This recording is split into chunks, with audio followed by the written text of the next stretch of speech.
La justice repose sur la vérité. Mais que se passe-t-il lorsque la vérité menace de mettre toute une ville à feu et à sang? Le contexte. Une ville est sous tension. Depuis plusieurs jours, une foule s'est rassemblée devant le tribunal. Un crime a été commis. Un crime qui a choqué toute la population. La pression est énorme. Les médias parlent d'injustice. La rue réclame un coupable. Dans la salle d'audience, un homme est assis dans le box des accusés. Mais le juge le sait. Les preuves sont fragiles, peut-être même insuffisantes pour une condamnation. Le problème, le juge se retrouve face à deux possibilités. Choix 1. Respecter strictement la justice. Il applique la loi. Si les preuves ne sont pas suffisantes, il doit acquitter l'accusé. C'est la décision juste. Mais elle peut provoquer une réaction violente. La foule pourrait considérer cela comme une injustice, et la ville pourrait basculer dans l'émeute.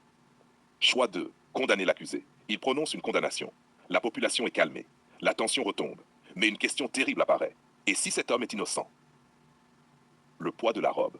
Le soir, le juge reste seul dans son bureau. La robe noire est posée sur le dossier de la chaise. Elle représente l'autorité, mais aussi la responsabilité. Parce qu'un juge ne décide pas seulement d'une peine, il décide parfois du destin d'une vie entière. Le dilemme moral. Ce type de situation ressemble à un dilemme étudié en philosophie et en stratégie. Un conflit entre deux principes. La justice individuelle, la stabilité collective. Certains diraient, open quote, condamner un innocent est toujours inacceptable, close quote. D'autres diraient, open quote, éviter le chaos peut protéger des centaines d'innocents, close quote. La nuit de réflexion. Le juge repense à sa carrière. Il repense à ce serment prononcé au début de sa vie professionnelle. Open quote. Juger selon la loi et selon sa conscience. Mais la conscience peut être troublée. Parce que parfois la loi protège un individu et parfois la décision affecte toute une société. Le moment du jugement. Le tribunal est plein. La foule est silencieuse. Le juge entre dans la salle. Tout le monde se lève. Le verdict va être prononcé. Dans ce moment suspendu, une seule chose est certaine.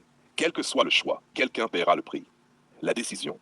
Le juge regarde l'accusé, puis il regarde la salle. Dans les moments, il sait que la justice n'est pas un certain principe, il doit frappe doucement avec son marteau. Un juge peut subir la pression de la rue. La justice ne condamne pas pour apaiser la colère, mais il ne doit jamais condamner uniquement lorsque la vérité est prouvée. La justice n'est pas là pour satisfaire la foule. Elle est là pour protéger la vérité. Ce dilemme nous rappelle une vérité fondamentale. Protéger la vérité exige un courage. La justice n'existe que si elle reste indépendante de la peur.